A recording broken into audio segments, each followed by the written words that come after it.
I can't believe right before stream, I got some absolutely terrible breaking news.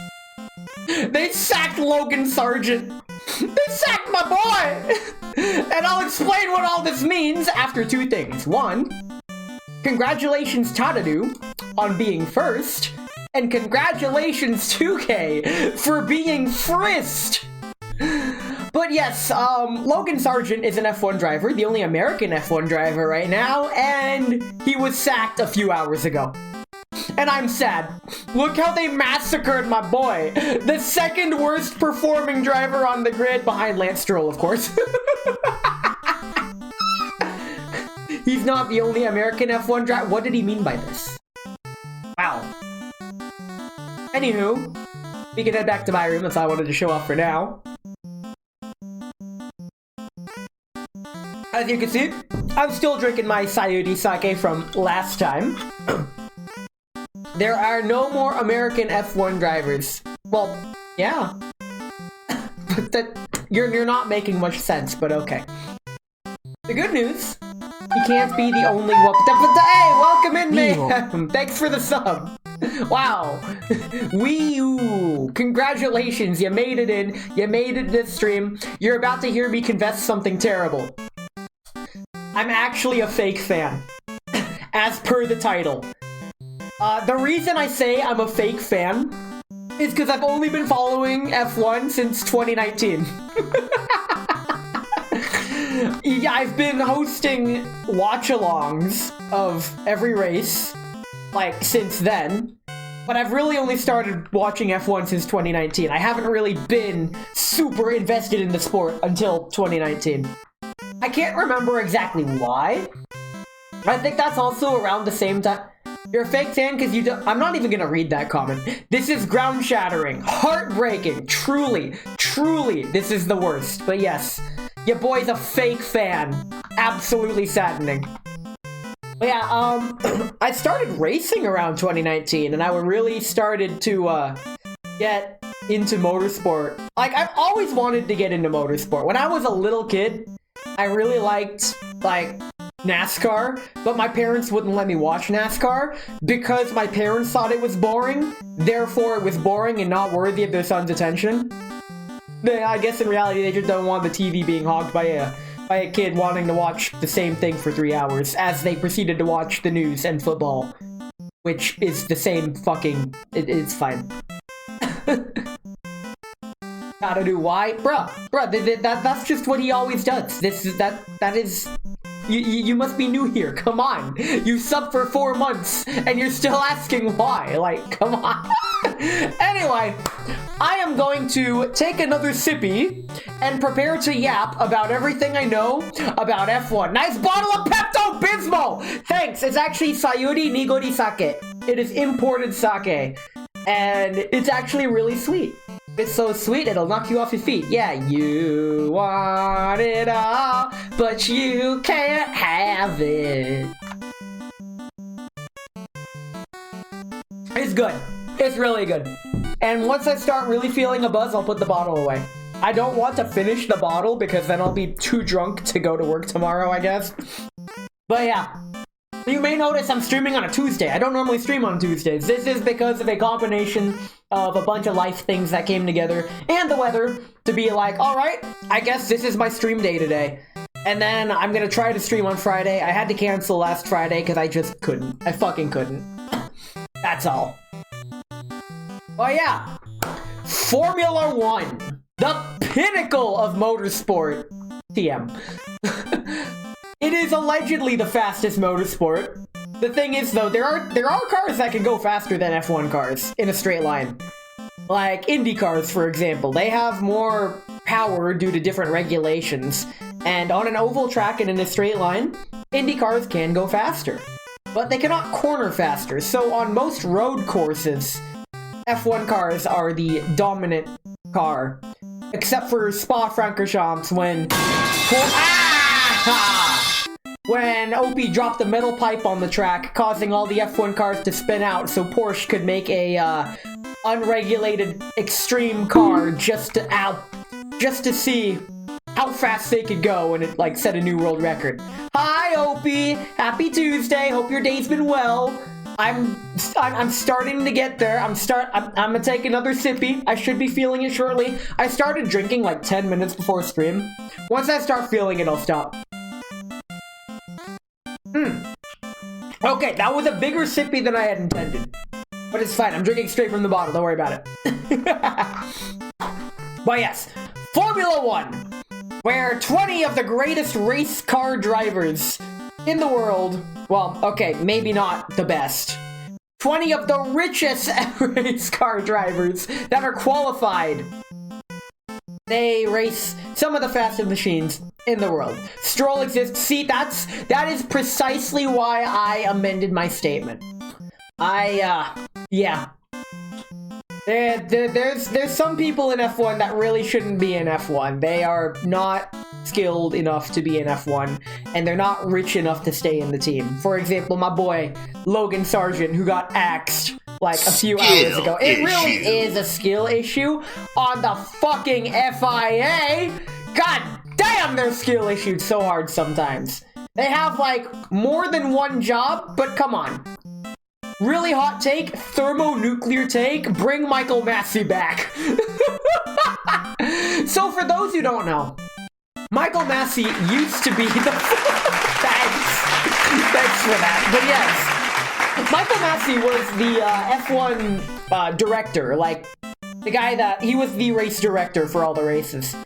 And he was fired after the 21-21 season, where he went spectacle over rulebook and made the most spectacular anime ending to the most intense F1 season that we've had in decades.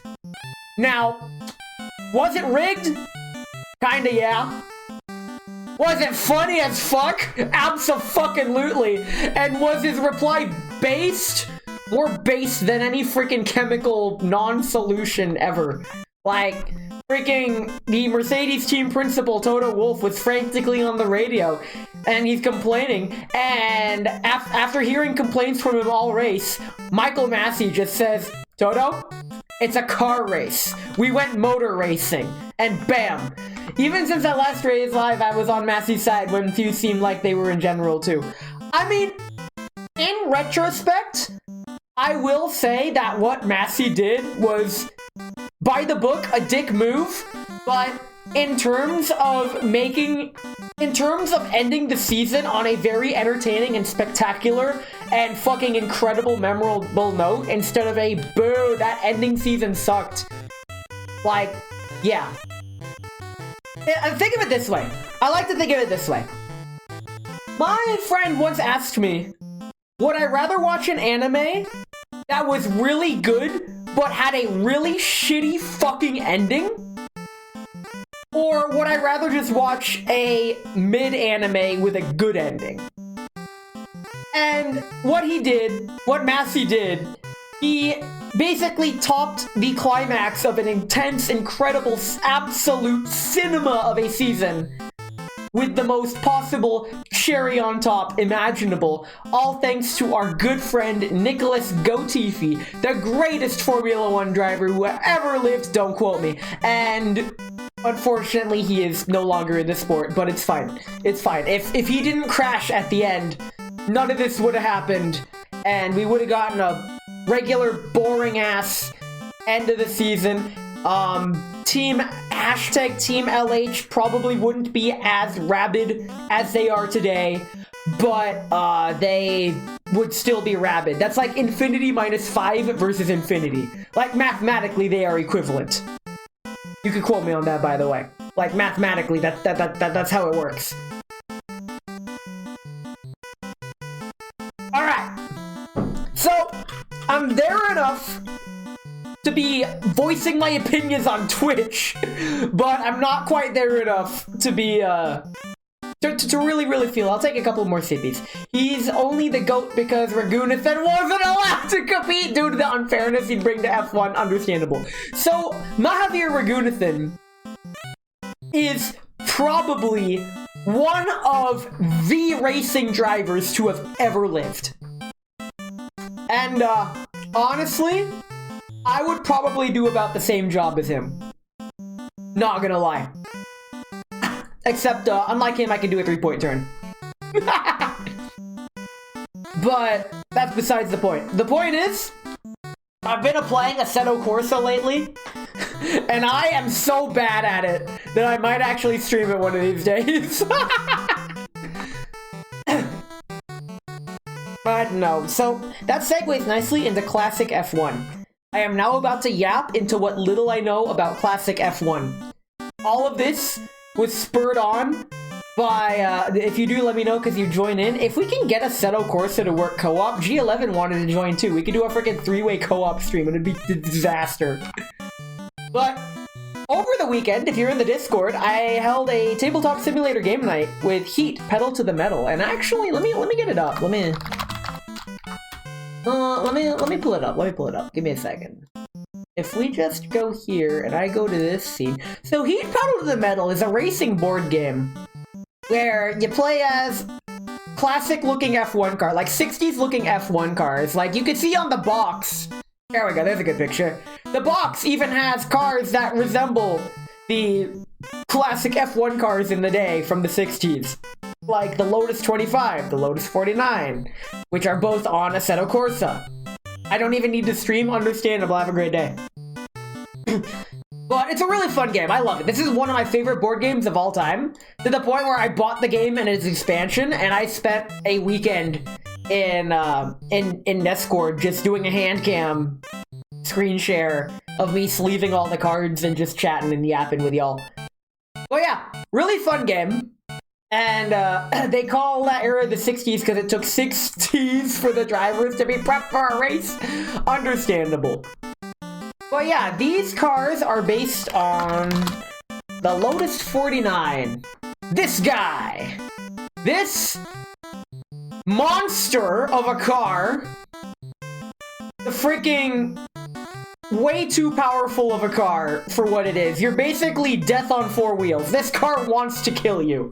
And I've been driving it in Assetto Corsa very poorly. I love this car.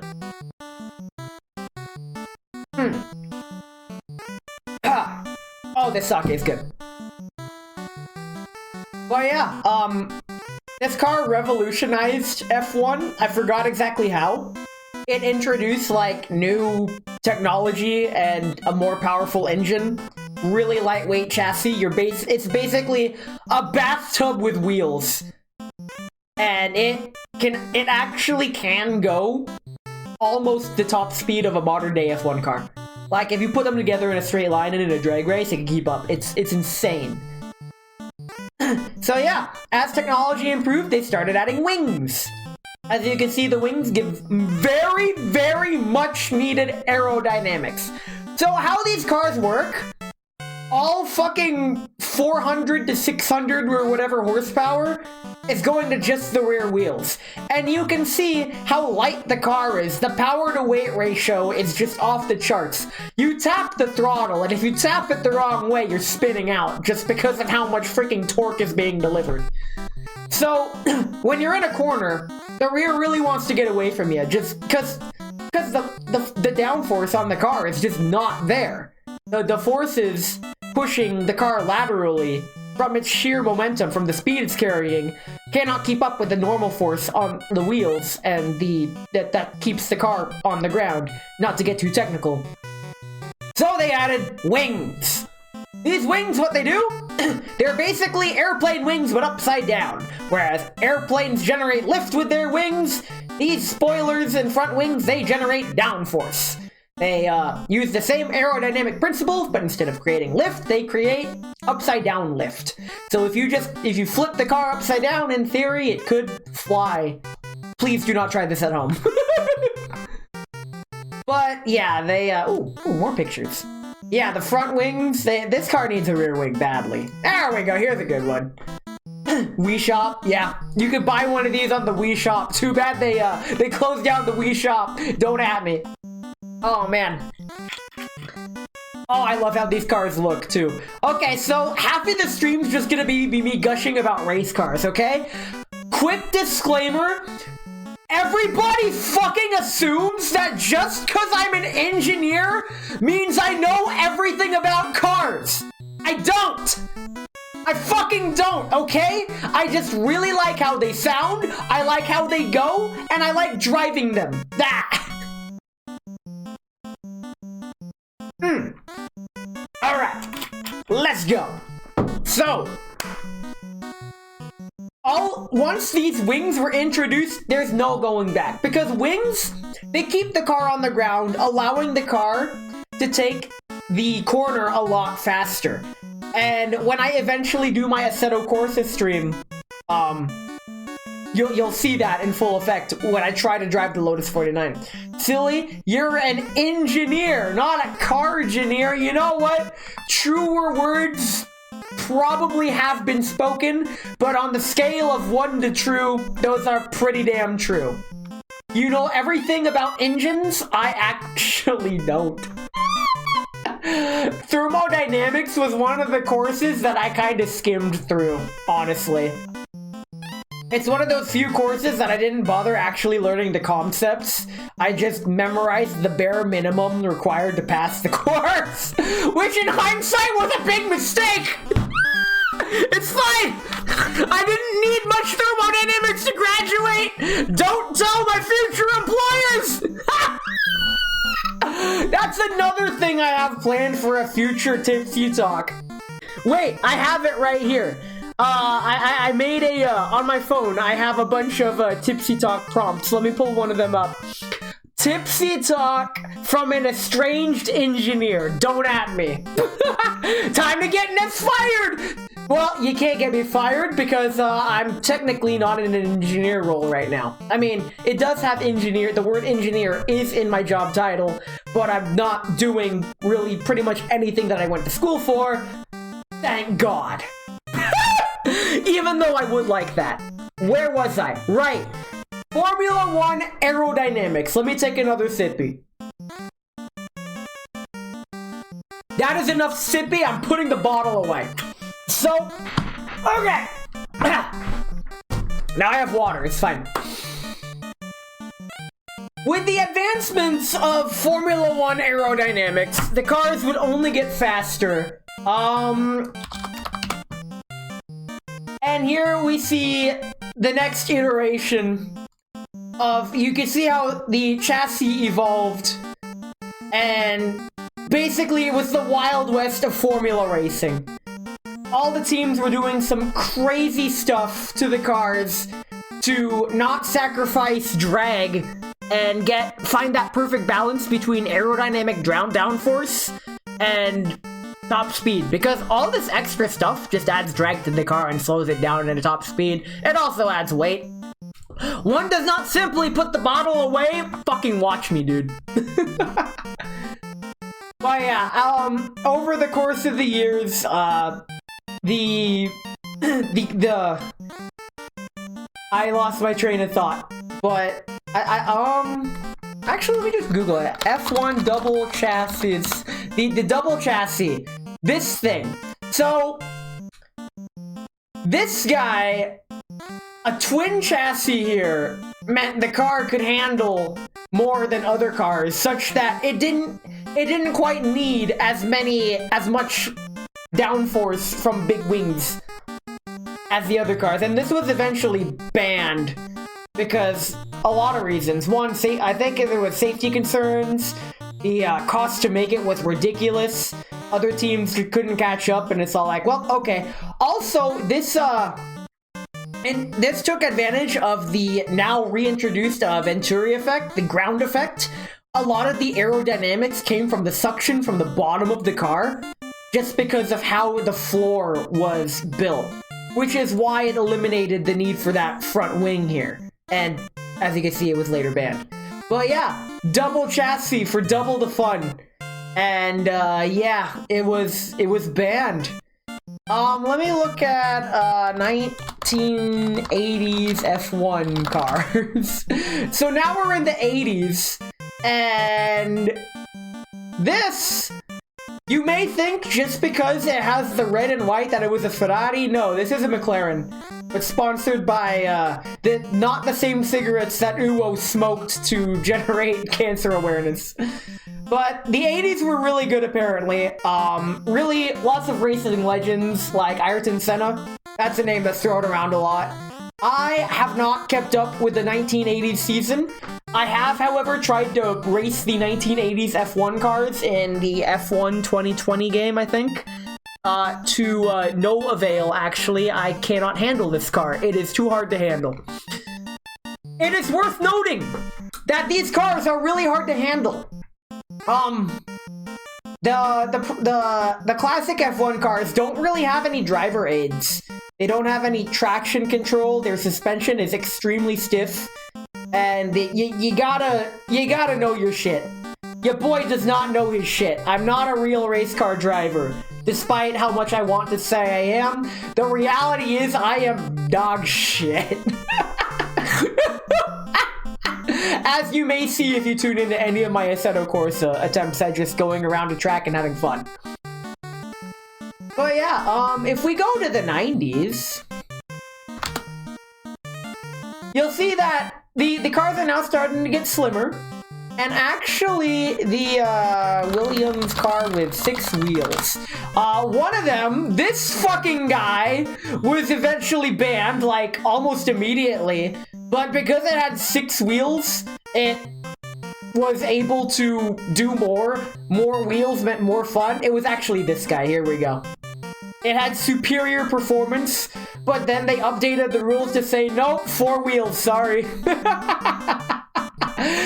This is just a demonstration of, like, the wacky innovations that the sport gets from all the teams literally trying to invent stuff to go faster than everyone else. And, if we go now to the, 2000s F1 cars, 2000s TS, not this one. I can't type, that's how drunk I am, let's go. So, Ferrari was really dominant in the early 2000s. And these F1 cars are actually available to drive in Assetto Corsa, and I will say, they are very fun to drive. They do have, like, an electronics on their steering wheel with paddle shifters and everything, so no more do I have to freaking clutch shift. As you can see, they were also pretty small. Like, F1 cars have grown in size over the years, which, you know, it's fine. But that's just how the sport develops. Things get bigger over time. I really wish they'd bring the smaller cars back because, let me take a sip of water.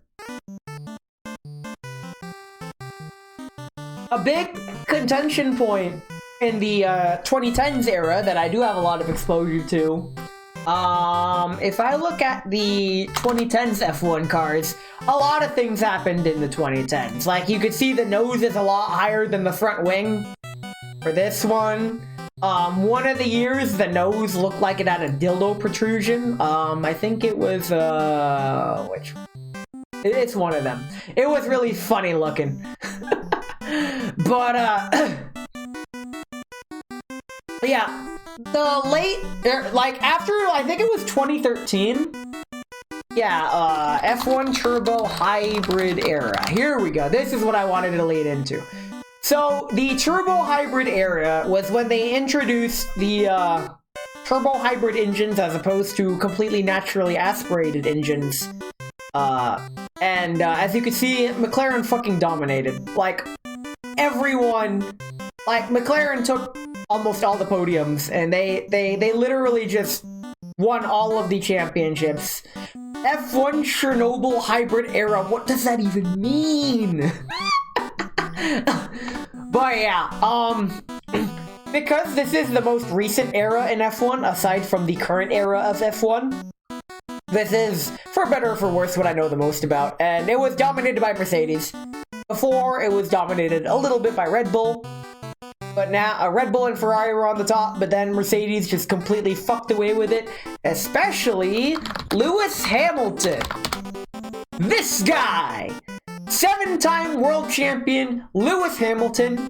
He's vegan, he is press conference trained, and the one thing I don't like about him is how all of his race interviews sound exactly the same, to the point where I like to predict what he says after every post-race interview, because he always just says the same exact thing. It's the same scripted nice guy talk, corporate speak, happy stuff, that really makes him come off as a nice guy, which, you know what? That's fucking fantastic, and it's really good for PR and the team, and it makes the team a lot of money, and it keeps everyone happy. But the best interviews are when he come in 4th place or lower, because that's when his true colors start to show. Like, there was one interview that I saw, he came in 4th, and his demeanor was completely different. Like, it was unfamiliar territory for him. Because it was like, he's usually never that far back. And recently, he's gotten so much better about it in the past 3 years because, for better or for worse, ever since 2021, Mercedes have kind of fallen back to the midfield, but they're on a resurgence. So, yeah, Hamilton, don't get me wrong, He's a really fucking good driver. You don't win world championships just because you have the best car on the grid. I take that back. But he's really good, but his racecraft is what I would like to call a little violent, a little overzealous. Like, if there's every time he's in the middle of the pack, when he's passing other cars, he's over-aggressive, in my opinion. I feel like he likes to run cars off the track. It's a joke among me and my friends that the Hamilton line is synonymous with the Mario Kart Ultra shortcut, where in Abu Dhabi 21, he started the race by, like, cutting a corner in half, just because it could be debated that Verstappen ran him off at that turn, which, honestly, yeah, I think he did. But then Hamilton, instead of getting back on the track immediately, like the rules fucking mandate that you do, no, he just cut the whole fucking track. And he got away with it! The man got away with it! And that's why he lost the freaking championship! Don't quote me on that. Oh my god. That's not why he lost the championship. Anyway, I will say, though, the 2021 season was as absolute cinema as it gets. Actually, let me pull that up. F1 2021 season. Not controversy. Points graph. Here we go. What I'm about to show you here we go. So, this was Max Verstappen versus Lewis Hamilton, the two championship contenders for the 2021 season. And as you can see, they were kind of relatively equal. And going into the final race, they were literally tied on points. Whoever came ahead of the other in the final race would win the championship. It was as anime as you can get. Like, I'm not even fucking kidding. It was the most hype season I've ever seen of, like, any sport ever. And it all came down to the freaking final lap, too. And the only reason it came down to the final lap was because of Michael Massey. And Michael Massey, actually, F1 2021, you know what? I'm gonna pull up some pictures to illustrate my point. So, these two, what ended up happening, this is the most iconic photo that people like to bring up, was the final overtake on the final lap to win the championship.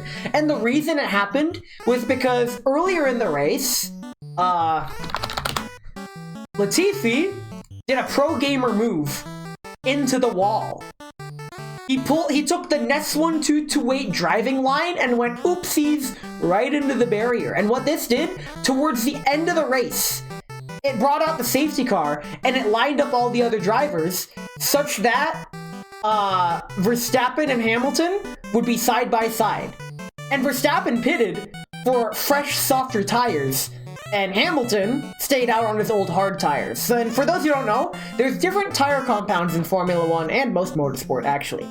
Softer tire compounds, they let you go faster because they give you more grip, but they degrade a lot faster. Whereas harder tire compounds, they last a lot longer, but they don't give you as much grip, but they're more consistent, so therefore going longer. So Hamilton was on a different race strategy, and Verstappen he pitted for soft tires. But the thing is, there was only one lap to go, and Verstappen was 5 cars back.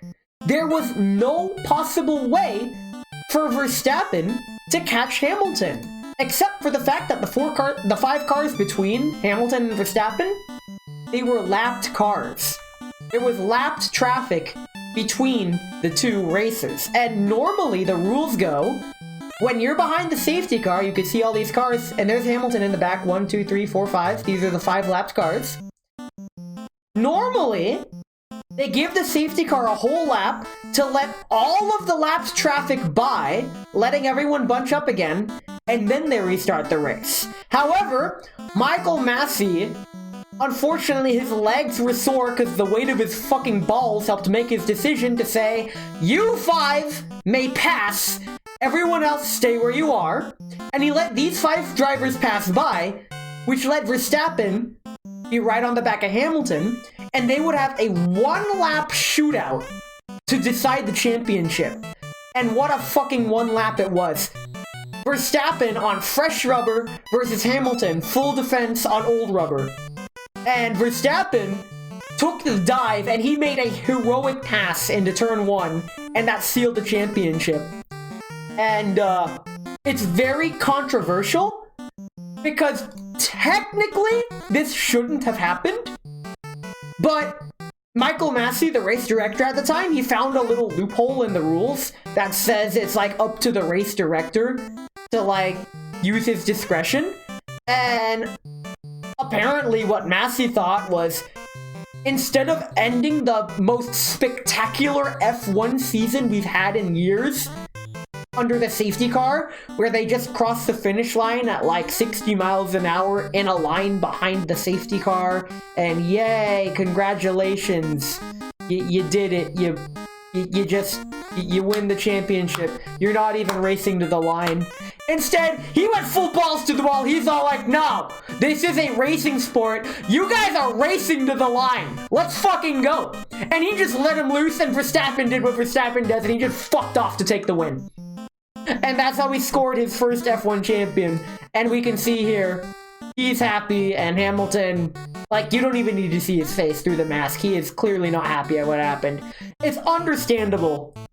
He felt he was robbed of the championship. And actually, F1 brake magic. Here we go. This will show it. This is turn 1 of Azerbaijan. The track sweeps this way. This here is Lewis Hamilton following his dreams. I like to attribute this funny race restart as the point where Hamilton lost the championship. Because Hamilton, on the formation lap to restart the race, accidentally left the brake magic switch on. And what that does is the Mercedes proprietary software to help warm the front brakes. It sets the brake bias to 90% front. Normally, the brake bias is at most 55% front, and that's in extreme situations. So 90% means you tap those brakes and you just lock up and go straight forward, as he did here. He accidentally hit the switch, and that's it. Bam. That's race over for him. Now, I say that this cost him the championship because earlier in the race, Baku Max, what happened? Here we go. Verstappen's car, down the front straight, the tire exploded, and he just went careening into the wall. So, Verstappen couldn't finish the race. He was trying to, like, win the race, but nope. He crashed out because his tire exploded. So this was Hamilton's golden opportunity to get a good lead on Verstappen, but then Hamilton said, nah, son, I'm gonna do that too. And he just went, bye-bye. Right off into the distance. Hamilton, the track goes this way, come on. This is me. This is what I do. Oh, funny picture from from 2019. Freaking Ricardo back straight into it's fine. But yeah, Azerbaijan's a really tricky track. It F1 track. Oh, thanks autocorrect. So as you can see, Baku is a city circuit, and it's basically full of long straights and 90-degree corners. It's funny. And the best part, we still have Baku in the summer season. Actually, let me go to the F1 TV website. Where is it? Yeah, Baku's coming up. Here it is. It's actually after Italy. September 15th is the Baku race. I'm looking forward to it. But this weekend is Italy, the Italian Grand Prix, the Temple of Speed, Monza, the fastest track on the F1 calendar. Monza circuit. So Monza looks like a shoe, and it's really fucking fast. This track has the least downforce required of all the tracks in the F1 calendar. Like, to the point where the rear wing just looks like it has its DRS open all the time. And for those who don't know, the rear flap on the Formula 1 car, it opens up on long straights if certain conditions are met. This regulation is going away, I think either next year or in 2026. I was playing News Dash earlier, and one of the loading screens had the title stack, giant M and H, rest of the middle just use DAS! All right, DAS is another innovation that was later banned. I'll explain what that is in a minute. But DRS, it reduces drag by opening the rear wing, and it helps overtake. And you can only open DRS if you are within 1 second of the car in front of you, regardless if it's a lapped car or not. So it's really just a measure to help overtake. And the reason it was implemented is because of dirty air. And dirty air is a concept just because of how aerodynamic the cars are. When a car in front is cutting through the air, all the cars behind get what's called dirty air, which disrupts the car behind's aerodynamics. So the car behind doesn't nearly have as much downforce as it would if it was in clean air or a car that not dirty air. So this really only comes into formula racing, where aerodynamics are a big part of it.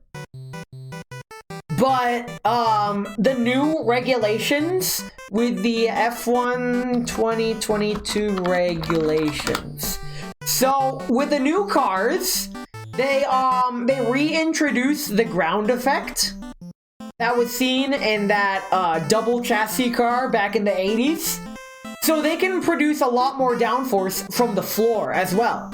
They decided to re-implement this because they took a look in the past, and the reason why it was banned in the past was due to safety regulations.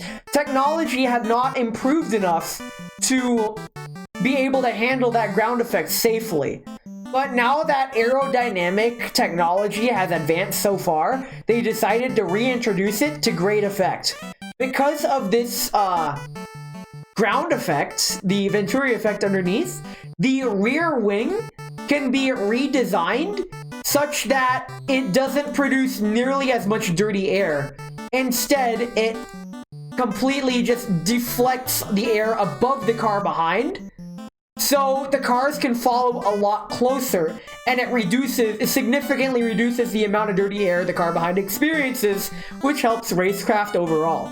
Which is why I'm kind of happy to see DRS be removed in the future, that we're back to that, because I feel like racing feels more authentic that way. Because the only reason DRS was implemented was to just help the race cars stay together in a pack, and it was more like a band-aid fix than anything. Like, it was just it's like a duct tape fix on a bigger problem. Another thing they introduced were like these wheel covers to help the airflow around the car. I believe this was also to help mitigate dirty air. But these are the cars we're racing now, and if you ask me, they're pretty sweet. But yeah, that's where we're at now. I like watching F1. The races are really fun to watch. I host watch-alongs of the races live in my Discord. If you guys want to watch them with me, feel free to join the Discord. And the next race is actually this Sunday. We'll be in Monza. So what was I gonna talk about? Oh right, DAS. So DAS stands for dual axis steering. And what this is when the driver pushes or pulls the steering wheel, it changes the alignment of the front wheels to either be towed in or towed out. And this can affect how the car moves in a straight line versus how it corners. Because if we look at F1 front wheel alignment, we notice that the front wheel alignments, they're not symmetrical. They're usually towed in or towed out a little bit depending on the track. And when they steer, it helps the car... Give me a good diagram. Come on, there's gotta be a good diagram around here. Fuck it. When the car steers, it helps the car put excess load on the tire that's doing the most work to help the car steer properly. Now, as you can see, this is a really extreme case of the tire alignment, and it's really subtle. It's like 1 degree at most, not even that. Here we go. Yeah, so it's really subtle how towed the car's front tires are. And while this does contribute to more tire wear in the front, if the track has a lot of corners and it has more corners than straights, it's more beneficial than detrimental. So it's really marginal, and F1, it's marginal. Like, there have been many qualifying sessions that are decided by literally thousandths of a second. F1 tied qualifying. Here we go. So in Canada, or actually, yeah, in Canada this year, both Verstappen and Russell set the same exact qualifying time down to the thousandths of a second. But because George Russell set the time before Verstappen did, Russell got pole position. That was this year in Canada. And Norris was only behind by 200ths of a second. That's how close the gaps are. When I say it's the pinnacle of motorsport, you are literally doing everything you can to optimize your car, quite literally to perfection. You have to be perfect. That is the level of competition. You have to be perfect, and you have to have a lot of money, because there's a lot of money involved in this sport. It's mainly about the money. And I actually want to talk about that. F1 team differences. Yeah, so the cars, as you can see, there's 10 teams in the sport, and because it's a Constructors' Championship, all the cars are actually built slightly different. From the outside, they may all look the same, but the reality is all the cars have very subtle differences that can have a drastic effect on performances. Case in point, there are several cars that are always significantly behind the rest, and several cars that are significantly on top of the rest. It's only 10 teams because of dumb politics. Yes, I really hate to say this, but F1 is a very political sport. Now, in my case, I ignore politics. That's my stance on politics. I just ignore it. I don't care about it. I'm here for the racing, and I watch the racing. I get excited for vroom vroom race car go fast, and that's literally why I watch the sport. The most political stuff I dive into are the seasonal driver changes. For example, Lewis Hamilton is going to Ferrari next year. We're going to see Hamilton, who has raced for Mercedes for most of his career, go to Ferrari next year. And he's going to be racing for the Ferrari clowns. I gotta talk about the Ferrari clowns. I freaking have to. So the reason the Ferraris are called the clown show is because if there is a team, if there is any team that can boldly grasp defeat from the jaws of victory, it is Ferrari. There are countless videos on YouTube documenting all of the amateur mistakes the Ferrari team has made. It's not even the driver's fault. It's entirely the rest of the team. Because a lot of people from the outset, if they don't know about motorsport, they think it's all about the driver. That's only half true. The driver's the only one driving the car.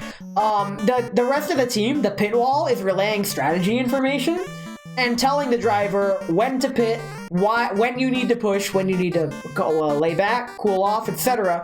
There's a lot that goes into it, and Ferrari just doesn't have it together most of the time. And a lot of it can be attributed to Mattia Binotto. I like this guy. I really do. He was a former engineer that got promoted to team principal, and the unfortunate reality is he just wasn't the right man for the role. Like, he was a great engineer, but he just wasn't a great team principal for Ferrari, and he eventually got sacked. But next year, I think he's going to Haas F1 team. Yeah.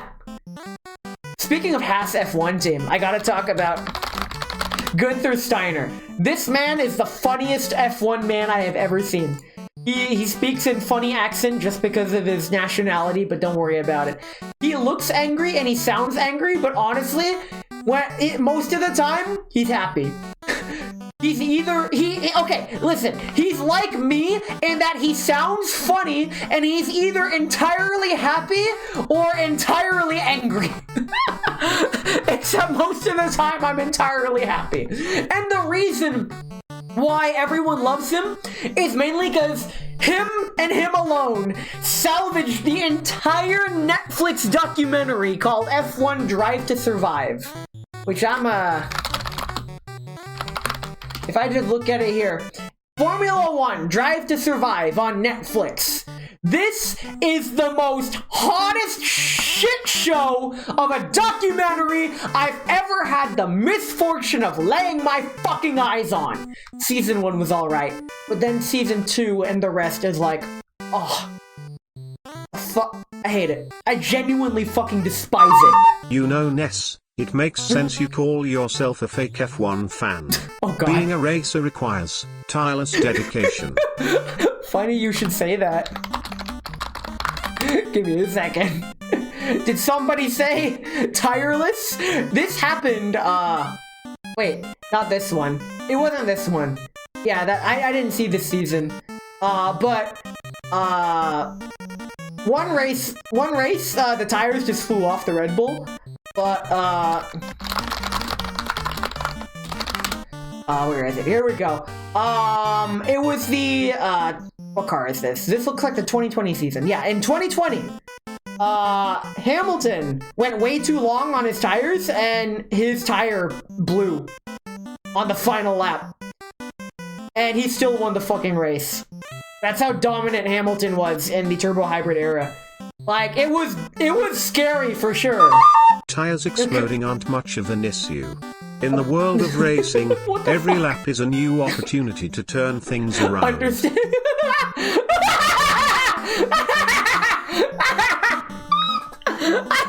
Okay, understand. Okay. Wow. It's fine. It's fine. But yeah, where was I? What was I talking about before? All right, Drive to Survive. You know what? No, I'm not going to talk about Drive to Survive. I'm going to talk about something else because I don't want to talk about Drive to Survive. I fucking hate it. Let's talk about Nicholas Latifi, the one, the only, the greatest Canadian driver who has ever lived. Shut the fuck up, Lance Stroll. I'm not talking about you. Nicholas Latifi. He was the racer for Williams, and he managed to do what no other driver had done up to that point, and that is subscribe with Twitch Prime. Oh my god. Thank you, Core. Why he did this, man. Listen, you're on an 11-month streak. You've subbed for 11 months, but we can't see the glorious badge because you're a founder. Get founded, son. Okay.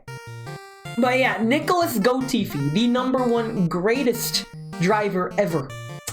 And they say this because he, I believe, is the first person to come 21st in a 20-car championship. The reality is, while he was racing for my favorite team, Williams, yes, I'm a Williams fan, I'm the last remaining Williams fan on the planet, I'll talk about that in a second. May not have been first today, but I was first to subscribe. Yes, you were. No, you were not. You weren't. It was Potato that was first to subscribe. Yo, double whammy. Yikes, I am so sorry, but that's just how it goes. Potato, aka Mayhem, he subbed at the beginning of the stream. It's okay. It's okay. You're fine. You're fine.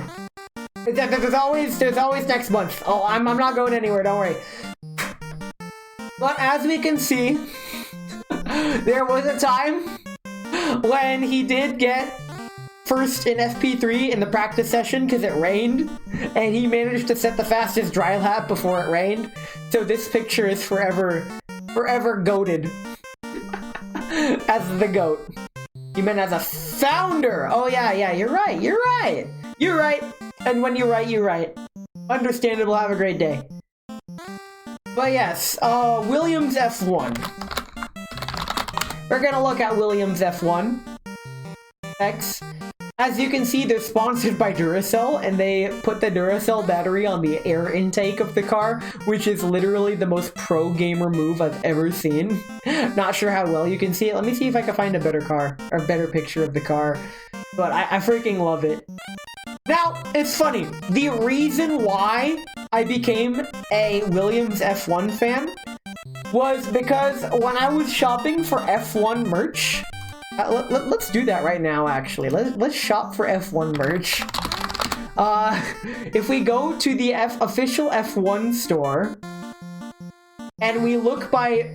They're probably always... They're always shop by team. If we go to the Williams, they're usually always on discount. Not that, not that. Nope, nope. Not that. As you can see, it's really expensive. Oh, here we go. See? A $75 shirt is now $33. When I was getting into the sport, I'm like, I want to get an F1 shirt. Oh my god, all these shirts are stupid expensive. Except for Williams. Williams is super on sale for like stupid prices. I could get an $80 shirt for $20. Fuck yeah, I'm doing it. I got an $80 shirt for $20, and I still wear it to this day. I actually wore that shirt to every single one of my league races. Like, you can see in, like, the torso area how much wear and tear I've put on it because I wore it, like, in the cockpit every race. That was my racing shirt. I even still wear it every race day to this day when I do my race commentary. Like, it is my shirt. And, I love it. But yeah, Williams, they're always on sale. I recommend becoming a Williams fan just for the cheap merch, especially after the season ends. And unfortunately, the reason their merch is so cheap is because they, despite having a very rich history in the sport, they usually come like 7th or below in the championship. I don't want to talk about it. They're on their way up. F1 standings. Where are we looking at? How are we looking? Constructors Championship, where are we looking? They are currently 9th! Not last, baby! They're not last because Sauber sucks! Let's fucking go! Yeah, baby! That's better than 2019, better than 2020, better than 2021, I think? Anyway, we're on the up and up. Let's fucking go! Does that shirt being your race day shirt make it qualify for alternate outfit by sheer technicality? Yes, actually. But I don't wear it for my events. I could though. But there's not really a reason for me to. What the fuck? $104 Williams sunglasses. I'm gonna go on a little tangent a little bit. I recently got Flying Eyes optics. I got these frames in particular, actually. These particular sunglasses, well, they come with sunglasses. You can have a snap-on frame that I also ordered that, like, just magnetically clips on to turn these into sunglasses.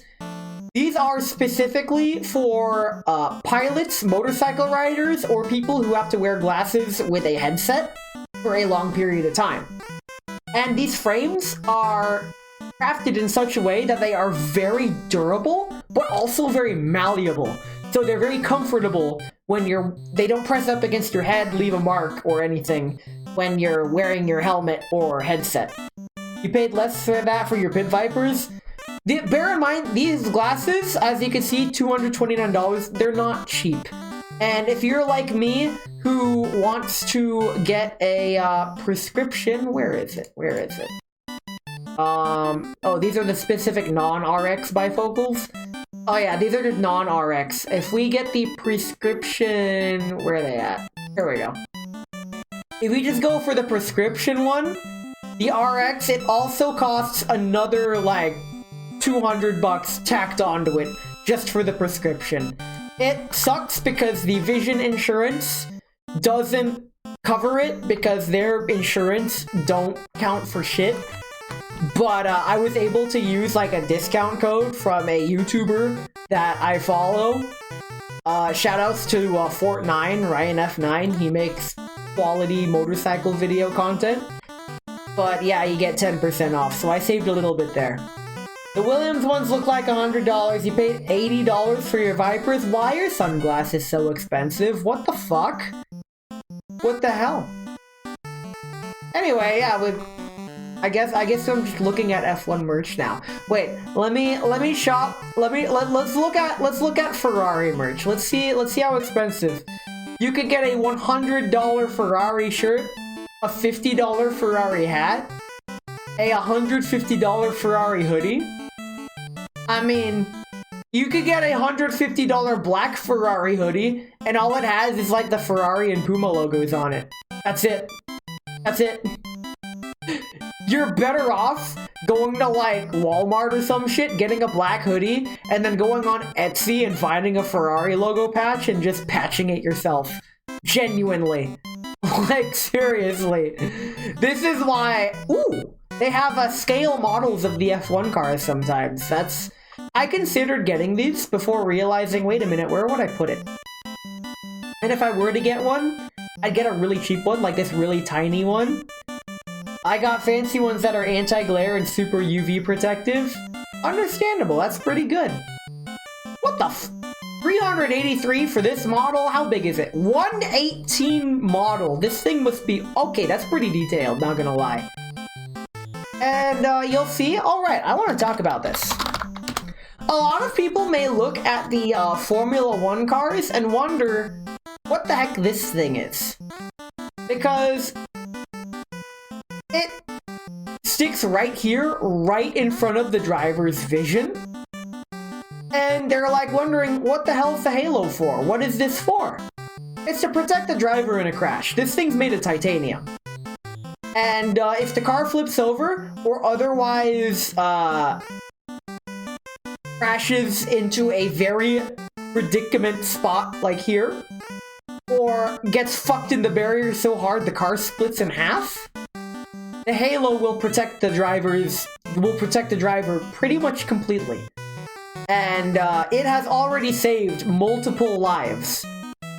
As you can see. Like, if the halo wasn't there, his head would be being dragged across the ground and being pressed into his body with the whole weight of the car. Which, you know, that's kind of a spinal injury.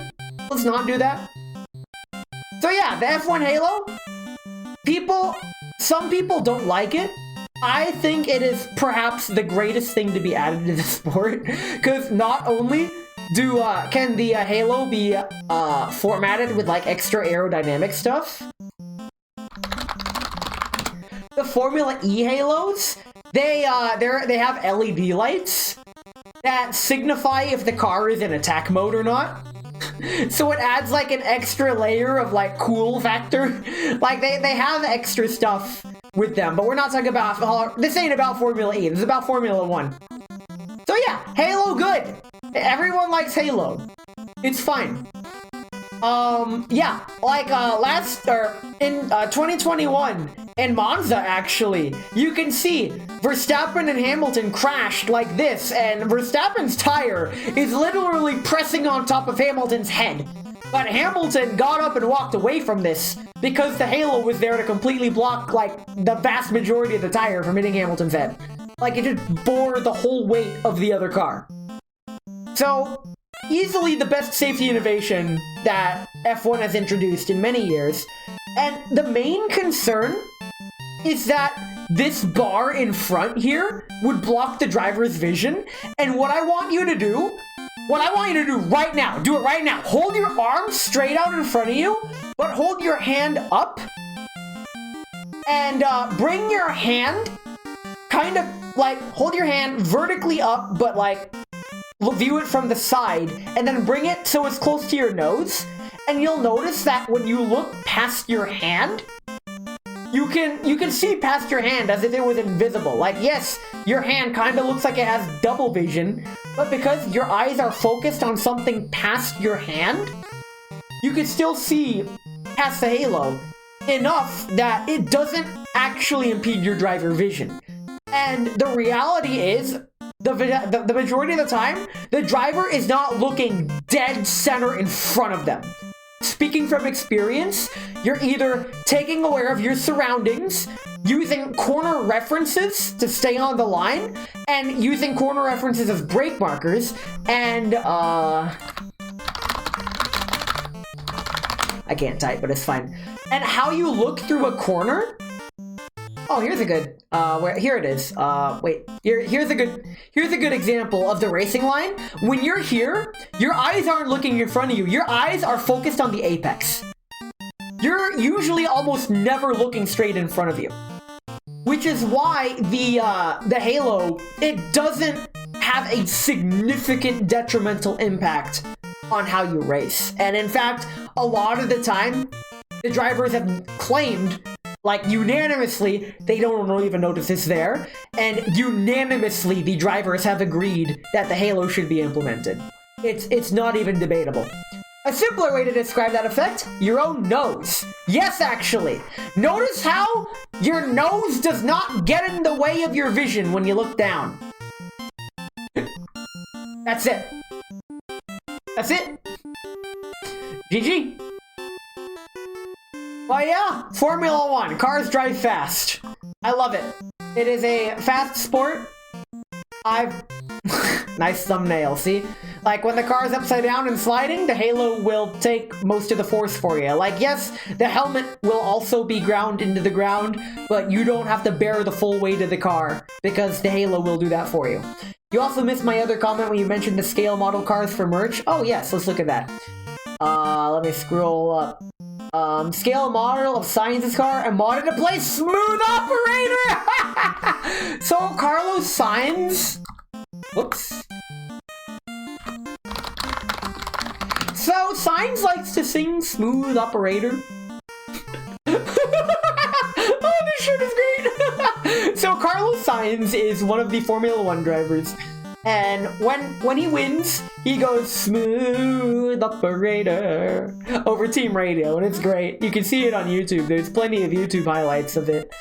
But yeah, he is really unfortunate that, in my opinion, Sainz is getting shafted.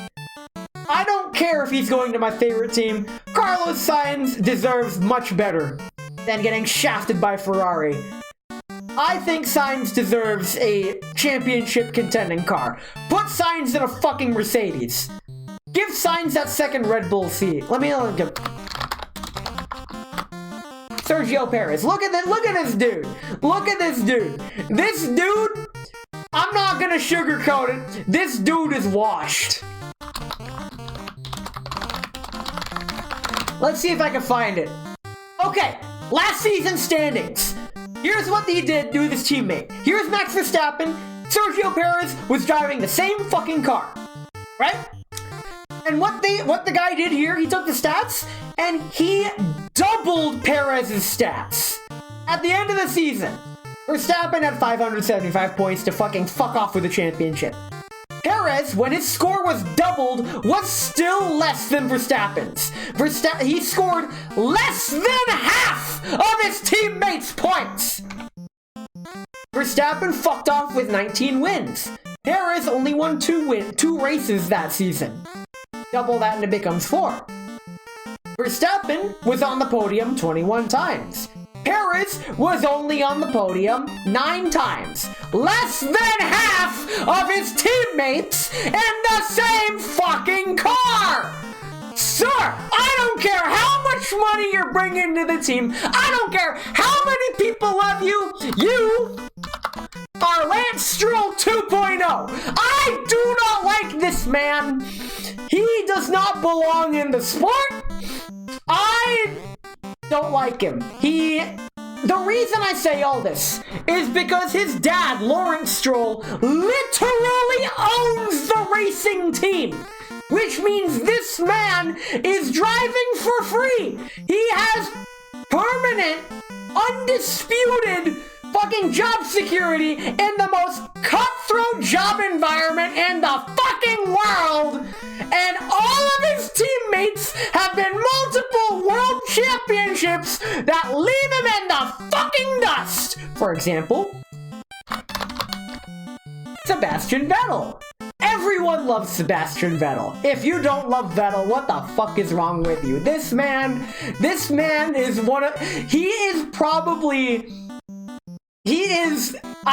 I'm gonna say it. Sebastian Vettel is John F1. Some people say Michael Schumacher is John F1. No, for my money, it is 4-time world champion Sebastian Vettel. Look at this man. Look at this man. This man is as happy winning his first championship as I was happy winning my first fucking race. He does so much both on and off the track. He is the only F1 driver to be able to name every F1 champion in the history of the sport. I can only name like 3 of them. I don't love Vettel, but I know what's wrong with me. I don't follow F1 stuff and you know signs because he's a meme. Okay, listen. All of F1 is a meme. That's why I watch it. F1 is an anime. F1 is a meme. If you keep up with it and you watch F1 with me and my friends, you will be part of the most longest running anime series and meme you will ever know. It's fucking hilarious.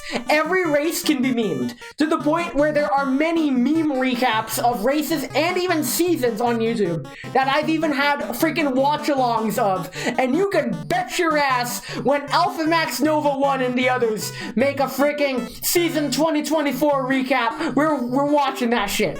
The racing I would actually watch is Group B rally race. Oh, fuck me.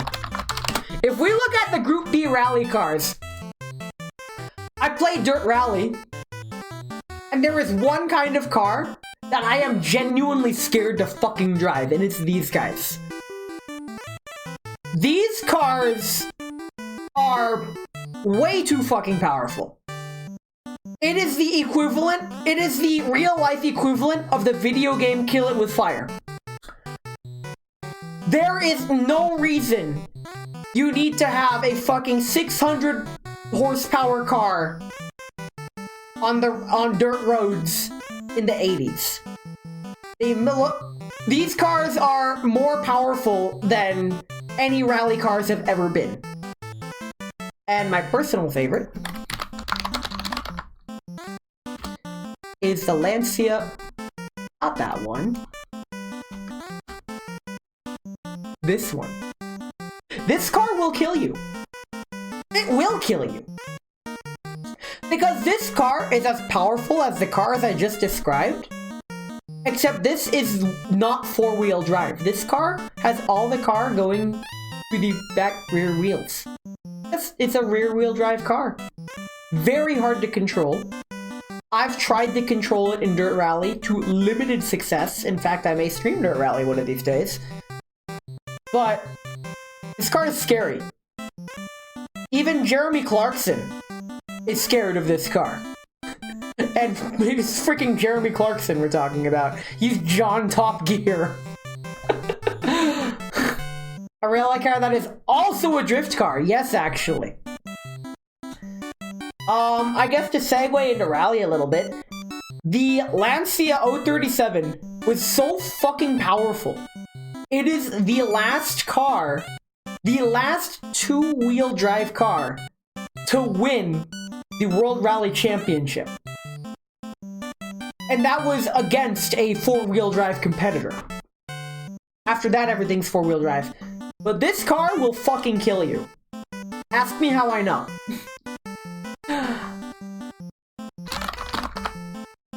So in Dirt Rally 2.0, this car can be driven. I have driven it.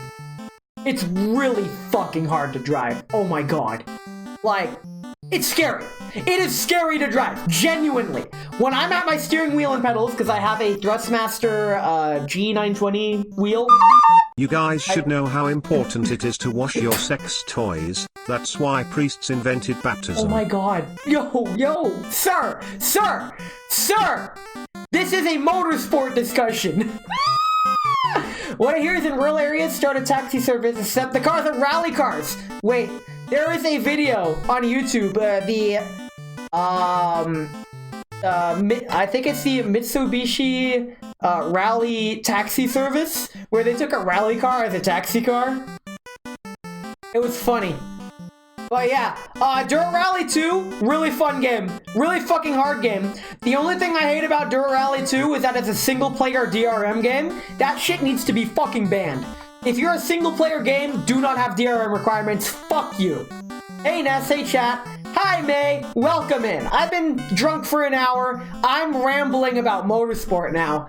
We kind of transitioned from F1 to F rally, F. F. There's another thing. Whenever I say F, 2K always follows up with 1, because usually we're watching F1 when I say F. anyone who makes a single player game always have on DRM needs to be castrated. For legal purposes and per Twitch guidelines, I'm not allowed to say that I 100% agree with that statement.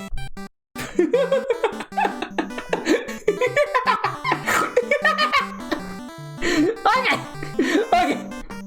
It's fine.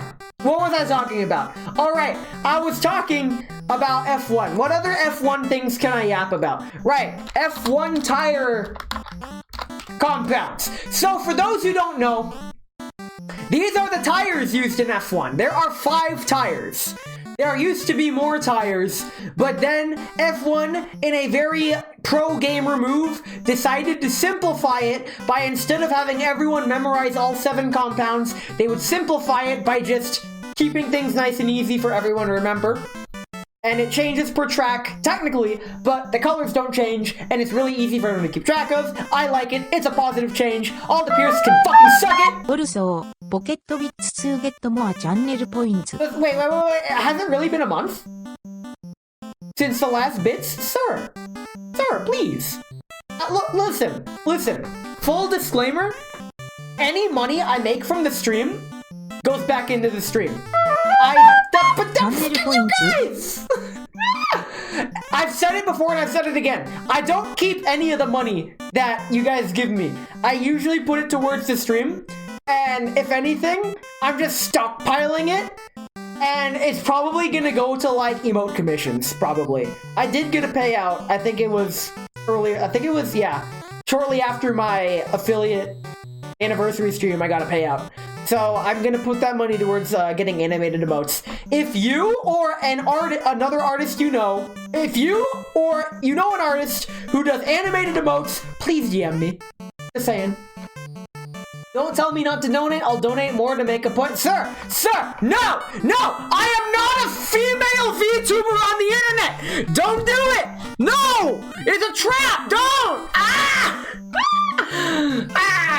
But yeah, the money's just gonna go to animated emotes, that's all. Or it'll go to another game to stream. But I already have all the games that I want to stream right now. So I swear to fucking God! Nothing! This man! No! Stop it! I'm trying to explain tires!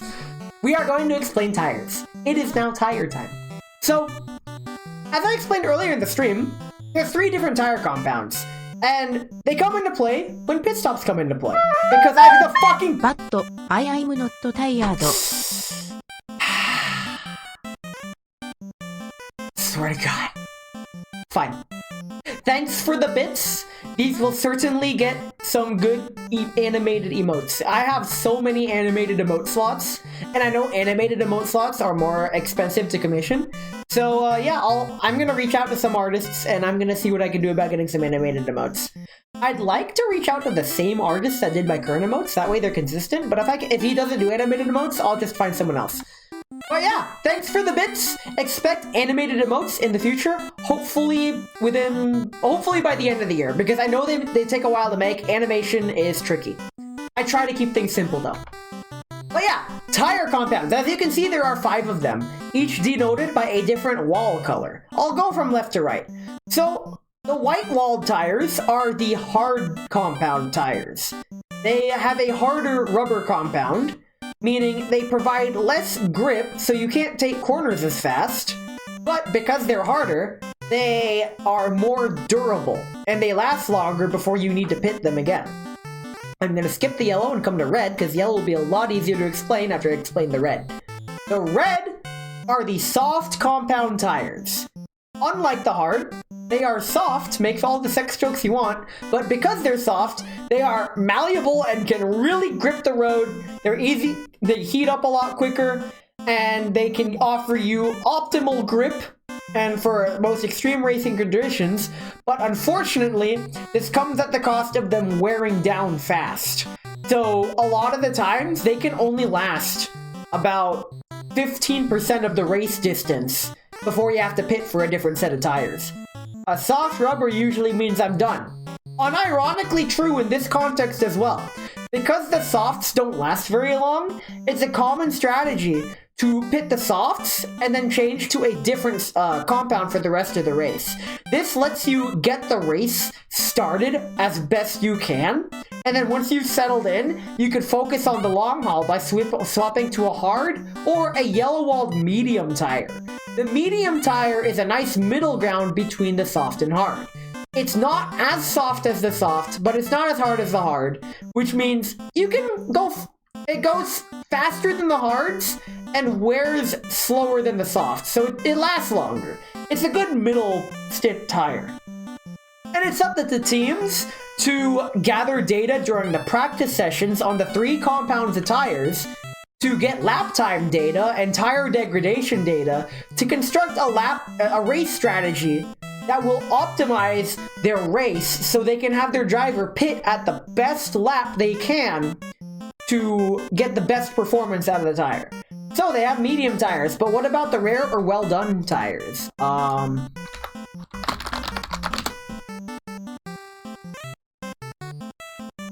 You want well done tires? Here you go. Here's your freaking well done tires. I hope you're happy. These freaking... That's what they look like at the end of the race. Lamau. Wait, actually, even better. F1 tire graining. This is a more accurate depiction of well done tires. They put the tires through the ringer. When the tires are done, they're fucking done. They're fucking gone, dude. Well done tires need ketchup to make it tasty! Yeah, but the tires, they wear out pretty fast. Because the tires are very fast. It is in the regulations that if it is a dry race and the track is not declared wet at any point, then the drivers must use at least two different compound tires. Which means if you start on softs and you pit for another set of softs, you must later pit for either mediums or hards later. You must use 2 different sets of compound tires. Which I think mixes it up fine. I'm okay with the rule. Now, these 2 tires on the right, the green ones are called intermediate tires, and they're called that because they're used in wet conditions but not soaked conditions. They're good for when it rains and the track is pretty wet. They offer decent race grip because they can displace, I think off the top of my head, it is 25 liters per second of water. F1 intermediate tire water displacement. It is? Intermediates can, 35 to 40. Okay. I was wrong. Actually, let's see an image of it in action. Here we go.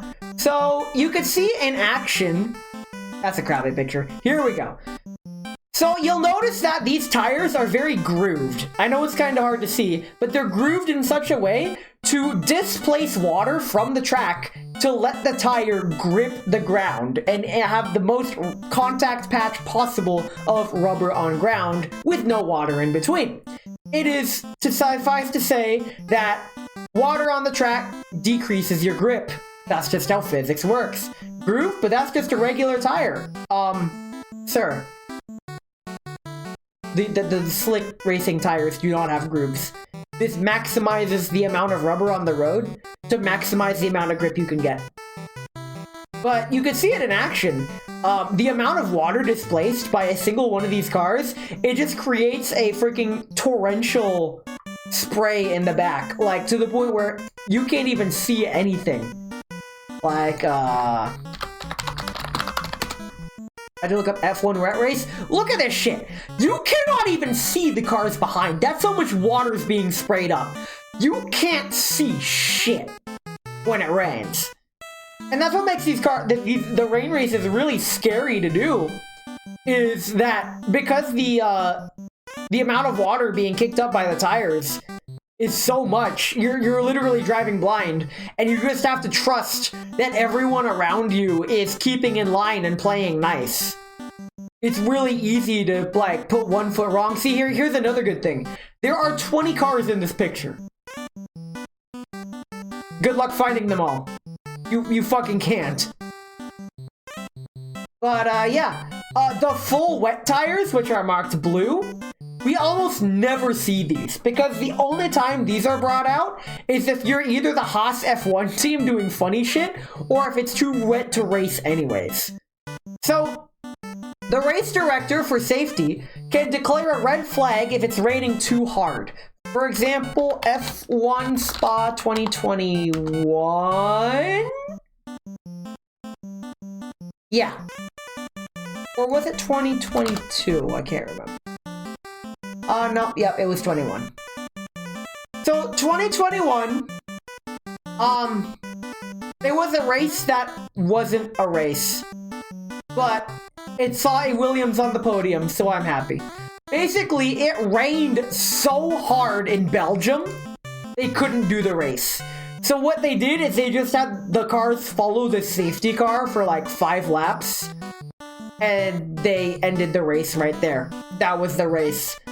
How you qualified was how the race ended, and they awarded half points for it, which is why my boy George Russell, racing for Williams at the time, got a nice Williams podium for the history books. And one of the drivers on technicality got fastest lap, but it was later revoked, so he doesn't even get fastest lap. There was a reason I'm not saying his name. Anyway, street legal car tire, you don't see them? I'll take them. Lamau. Street legal car tires and racing tires are completely different. Generally, racing tires and street tires are mutually exclusive. You'll almost never see street tires on a racetrack and vice versa. The exception to this is on track days, when you can just bring your car or whatever to the racetrack. This counts for bikes as well, which I want to do a track day on my bike. I think the next time the racetrack near me does a track day, if they do it, I think my friend, we'll probably go together and just try it. I won't die, but I'm definitely gonna let loose on my motorcycle. It's gonna be fun. Racing tires and street tires being mutually exclusive, tell that to my customers and how bad their tire... Listen, bald tires are not racing slicks. That's not how it fucking works. And if you think otherwise, you deserve to have your tire explode on the side of the road. That is all. Anyway, that's... I think I ran out of things to ramble about. So, or hydroplane into a ditch. F1 2024. So if I do look at the current 2024 standings, right now, Formula 1 is kind of spicing up again. Or hydroplane into a ditch. Yeah. F1 spicing up again because Slamdo Norris in his McLaren is finally beating Smacks for Slappin' in his Red Bull. Red Bull dominance is coming to an end. But unfortunately, the current standings have Norris is still trailing behind in the championship, but he might be able to catch up depending on what happens. The championship battle is kind of on, but given how Verstappen is still 70 points ahead of Norris, who's currently in second, it's a tall order. That said, Charles Leclerc in Ferrari is now in third. Good old Pastry Power is catching up as well. And Mercedes is still down here. And by enough, that's about 64 gig. Google Chrome is still slow unless you give it enough RAM. I mean, it's fine. Don't worry about it. Honestly, I really hope that Chrome loses out big time when they push their new manifest change. But that'll come when it comes. In any case, I'm looking forward to the next race because Monza is the temple of speed. F1 Monza. So Monza is the Italian Grand Prix. And I'm just gonna walk you through a lap really quick. So here's the start line, and you go down this really, really long straight. You're basically there are multiple points in this track where you hit top speed. And you slam the brakes into a really tight chicane that leads into another flat right corner that's wide enough that you could take flat even in a Lotus 49. Into another tight left chicane, and then here's like the only kind of technical section. It's like a medium speed right followed by another medium speed right into another really long straight. You get this little bend here that it's a pretty high speed corner. And then you follow down through all the way into Parabolica, which is a really freaking high-speed right-hand corner. Not too high speed, but you could take it pretty quick to the point where the racing line through Parabolica... The Parabolica racing line is really freaking weird. Let me see if I can find... Oh, here it is. Here it is. So in Parabolica, they take an early apex to get a really good exit out onto the straight, just because of how fucking long the straight is. You really want to capitalize on that top speed. I'm pretty sure you'd take Parabolica like a normal corner if that front straight wasn't so damn long. And in the classic setup, in the 1960s layout, ignore this oval. It was, oh, I guess it swaps, but it didn't even have that. Like, this chicane wasn't even here. You just power through. I'll have to try this in Assetto Corsa, actually. That's gonna be kind of fun. But yeah, so that's something to look forward to, in Formula 1. Is Monza. The race is gonna be at 6 a.m. my time on this upcoming Sunday, if you want to watch the race with me. After the race is game night. In fact, since I'm done talking about game night, let's head on to my room. Yeah, so I'm after the race is game night, we'll be playing Deep Sea Adventure. And I will be streaming on Monday morning, actually, because Monday is a holiday and I need a forced reminder to not go to work on Monday, because my fucking scheduled habitual ass is gonna arrive to work on Monday and be like, wait a minute, it's a holiday, and I have to drive my ass all the way back. Deep Sea? Listen, Core.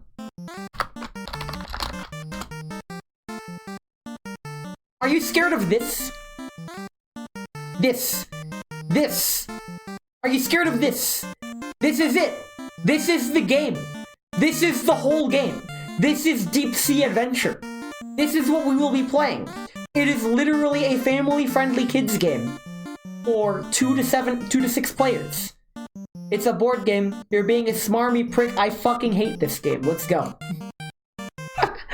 But yes, I like this game so much that I actually imported a Japanese copy that is on its way to my house even as we speak. It'll be here in a couple weeks, and I can't wait to unbox it. That's one thing about me.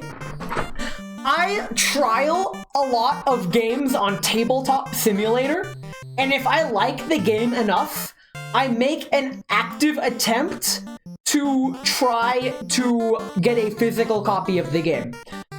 Case in point, I have a physical copy of Heat Pedal to the Metal. I love that game. I have a physical copy of Galaxy Trucker. I want to get a physical copy of Scythe, but it is always sold out, and I'm picky. I want the fucking Ironclad edition with the metal mechs. I ain't no bitch. If I want something, I want to go all the way. And if I can't do the metal mechs, then I want freaking Etsy painted mechs that look fantastic. But since I have the Ironclad edition of Expeditions, which I also really liked, I want to see if I can find a way to get the super cool mechs, because I love that game. But yeah, it can be argued that Tabletop Simulator is detrimental to the board game industry, and I wholeheartedly disagree, simply because Tabletop Simulator is probably the #1 advertisement of board games. I know for a fact myself and many others have bought board games because they played it in Tabletop Simulator and loved it, and would like to get a physical copy to share with their friends and family. And I feel like, honestly, that's a really good way to go. In any case, that's enough yapping for today. I'm actually getting tired. My cat woke me up twice last night. I'm running off of less than 6 hours of sleep. What about a physical copy of Eels and Escalators? Let me actually look for one. Eels and Escalators physical game. Let's see. Can I find one? Oh my god, there's one on Amazon. And it's a lot more complicated. Eels and Escalators, the board game. I'm actually gonna have to look at this. This looks. Let me go back to look at this. This is certainly a game of all time. Holy crap. Oh no. What have you done? I might actually get this, and if I like it enough, I'll get a copy for my friend so he can play it with his family. I feel like Ness has been hyper-focusing on board games for a bit. Yes, actually. Okay, listen. My entire fucking life has been deprived, okay? Now that I'm old and away from my family, I'm finally learning what it's like to live and explore my fucking interests. The reason why I like F1 is because, I liked racing and I wasn't allowed to indulge in my racing interests until 2019! Same with board games. I never had any friends to play board game with, but every time I played board games, I fucking loved the experience. Listen, I'm finally finding things that I like and enjoy. And for someone with major clinical depression, you cannot put a price on that. Don't worry, Ness, I'm hyper-focusing on Magic the Gathering. More accurately, on building decks that I very well may never have a physical version of. Understandable? Magic the Gathering, I heard, is a huge money sink. So, honestly, just be careful of your spending, man. Don't overspend, seriously. Like, that's it. My friend, my engineering buddy, he was huge into Magic the Gathering, and he still likes it. But he told me that he regrets spending like $10,000 on Magic the Gathering cards back in the day. And I'm like, why? You enjoyed it. That's what you wanted to do. Like, all my Holo merch, I don't regret buying it because for the time, I really liked it and I enjoyed it and I love having it. But it's all still boxed up and everything. It is if you get legit cards. You have a site that can make super high quality proxy cards. 50 cents a card? Yo, nice. Get those counterfeit cards. Let's go. But yeah, I also do like board games because they bring people together. It gives me an excuse to actually try to be social for once. Me and gacha games are a scam. I've said it before and I'll say it again. I feel like gacha games are starting to get out of hand. And it's my nuanced opinion of it. I'll try to summarize it. I feel like gacha is okay if it is purely cosmetic and has no effect on gameplay. But once you introduce those gambling elements to things that affect gameplay directly, that's when it has crossed a line and needs to fucking stop.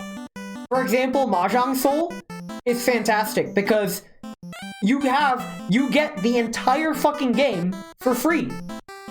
And if you just want to be fancier with new characters and new table layouts and stuff that have no effect on the gameplay itself at all, then you can roll gacha and invest.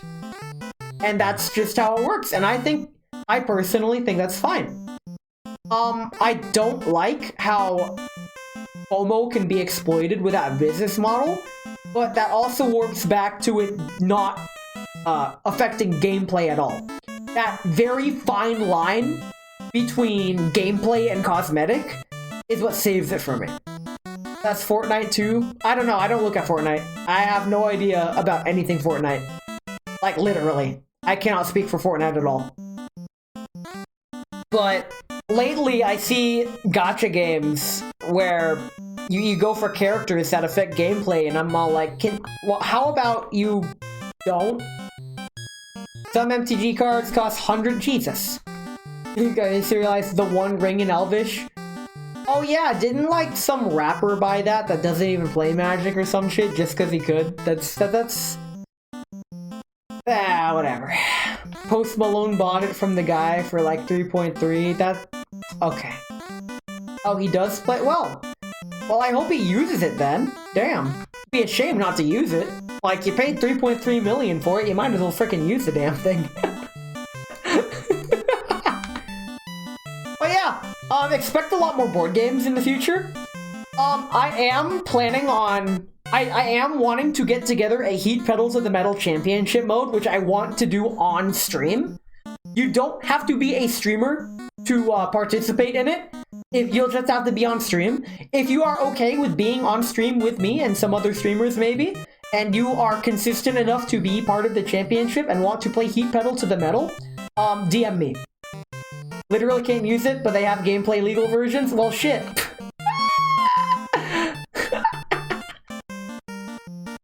But yeah, Tabletop Simulator, now that I have a gaming PC that can handle streaming high-end games, feels like a viable stream game. So expect a Tabletop Simulator stream in the future. I really would like to play Tabletop Sim with people. I already do on Sundays. I've said it before, I think, I forgot when I said this, but I'll say it again. I like teaching.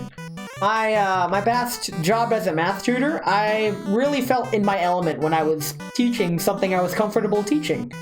And with board games, I tried to achieve, like, a certain level of understanding of the mechanics, like a mastery of understanding of the fundamental mechanics of the game, such that I can teach it. This is not to be confused with a mastery of the game itself.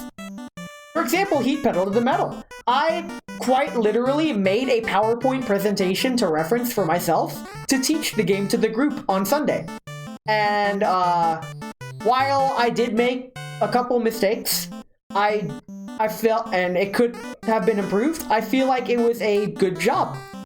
Also, the guy who found the card had a collector, not player, just collector, offer like 6 million and expense trip to Italy! The guy turned it down and took the lesser amount from Post Malone purely because Post Malone plays the game and would respect the card's value way more. That is a pro gamer move. I respect that. That is what you're supposed to do. When I gift somebody a game on Steam, the criteria is that you have to play it. If you don't play the game I gift you, I'm never gifting you a game again. Simple as.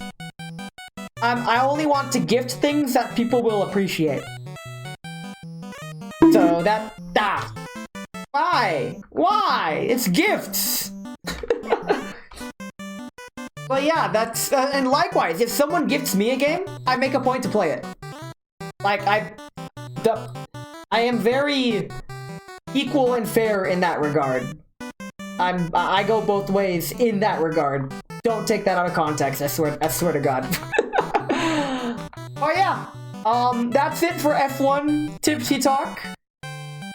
Next stream is gonna be on Friday. I think the last game I got from you was The Surge 2. Hated the first game, but you enjoyed the sequel? It's the opposite for me in Subnautica. Like, Subnautica 1, masterpiece. Subnautica 2, I actually didn't finish. I put it down partway through, because I was all like, this isn't gripping me like the first game, and it doesn't feel as good to play as the first game for some reason. Subnautica as a whole you can't play, very understandable. I am averse to horror games. You cannot pay me to play a horror game. I take that back. If you open up a fucking fat briefcase full of cash to tell me to play a horror game, I will play that horror game. Otherwise, I will not play a horror game. If you want to see a horror game streamer, I strongly recommend Japanglish Cha-Cha. She plays horror games all the time, and she's fantastic. She is Japanese, but speaks very good English. She's actually the opposite of me. She's Japanese and plays games in English, and her English is actually very good. And she's always fun to be around. She doesn't even know I exist, but it's fine. But yeah, horror games are kind of her thing. For my own mental health, I won't get into it because I will literally be trauma dumping if I do. I will not play horror games, period. That is all. That said, I did play through Subnautica because I wanted to. The reason I played through Subnautica is because, one, it had a premise that appealed to me. Underwater exploration, and 2, I was told the game does have an ending. If it was like Minecraft with like technically an ending but no story and you just do whatever and it was just a sandbox, I would not play it. I'm not fully averse to horror games, but I don't choose to play them. However, your thalassophobia is so bad it affects almost all your games. Yo, same with Raz, actually. To the point where she was doing as a punishment game, like play a horror game. And by horror, like an underwater-based game. And she thought she'd do Subnautica. I specifically told her don't. Like, it's not worth it for someone with thalassophobia. It really isn't. It will, I feel like, if you have thalassophobia, I feel like that will detract from the experience too much. If even Dave the Diver gives you heebie-jeebies, then don't play Subnautica. Straight up don't.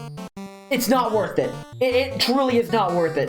While I will wholeheartedly recommend Subnautica as easily a fantastic game that I recommend even to people averse to horror games like me, if you have strong thalassophobia, don't do it. It's not worth it. It's not worth it. It's a fantastic game though, don't get me wrong. So what we did say instead is play Abzu, which is like a very comfy game about the beauty of underwater exploration and all the colorful fish and like colorful coral reefs and stuff, but because it's an underwater game, she'll be terrified. I feel like that is a perfect punishment game. You can't play Subnautica, you can watch it. Really? The Dead Zone? I've never been to the ecological dead zone. I avoided that my entire playthrough. Oh my god, I still can't go there. I beat the fucking game and I still won't go there.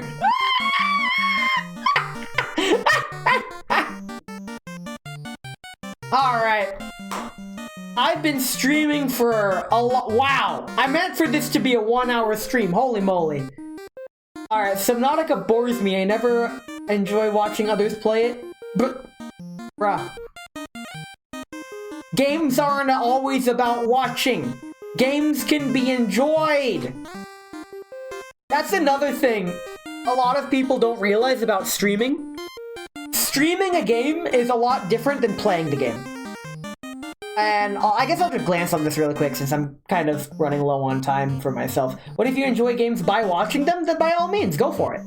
But it's not the same as playing it. If you're streaming a game, it's not the same as playing it because when you're streaming it, you're sharing it with an audience and trying to be entertaining about it usually. If you're just playing the game for yourself, you're doing it for your own amusement and your own self-fulfillment. You're not doing it for anyone else. I make like I'm in a weird spot with that. While I do enjoy the games I play, and it's mostly for my own Japanese learning fulfillment, I do try to be entertaining sometimes. Or at least I try to be. It's different purely because of the streamer's curse and luck dichotomy. Did you just say dichotomy? You mean the dichotomy of Darth Plagueis the Wise? That is a reference I don't think anyone's gonna get, but it's fine. If you do get that particular reference, oh my god. In any case, next stream is on Friday. I'm busy tomorrow, I'm busy Thursday, but Friday I will be continuing my Link's Awakening playthrough. It's gonna be great. Who's online? Who can I raid? Oh, it's gonna be funny. I'm gonna go ahead and we're gonna raid Huge Meech. Because I was actually talking to him before the stream. He's playing Kingdom Hearts right now. But yeah, Huge Meech, he recently got affiliate not too long ago. So we could all go say hi, share the love. I don't have much experience with Kingdom Hearts, but I do know he's really nice to talk to. What dungeon are you on in Link's Awakening? I don't actually know! I think we just beat the Bird Temple. It's fine. Don't worry about it. Don't worry about it. It's fine. It's fine. In any case, thank you all so much for coming to Tipsy Talk. I am so glad and I'm astonished that Tipsy Talk actually took off. But, I mean, okay, you guys all remember how I was like, I can't do just chatting streams. It's to the point where I actually have a notepad full of Tipsy Talk prompts that I'll be doing in the future. Took off like an F1 car into the fucking barriers. I will see you all on Friday. Everybody have a great day. Get out of here.